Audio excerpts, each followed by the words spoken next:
लोकपते विजयी भव वेङ्कटशैलपते सचतुर्मुख षण्मुख पञ्चमुख प्रमुखाखिल दैवतमौलिमणे शरणागत वत्सल सारनिधे परिपालय मां वृषशैलपते अतिवेलतया तव दुर्विषहैयनुवेल कृतैरपराध सदैः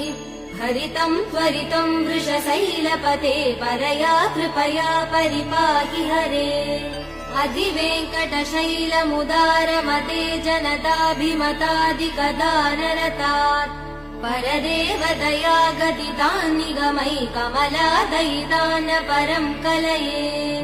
कलवेणुरवावसगोपवधू शतकोटिवृतात् स्मरकोटिसमात् प्रतिवल्लविकाभिमदात् सुखदात् वसुदेव सुधान्न परं कलये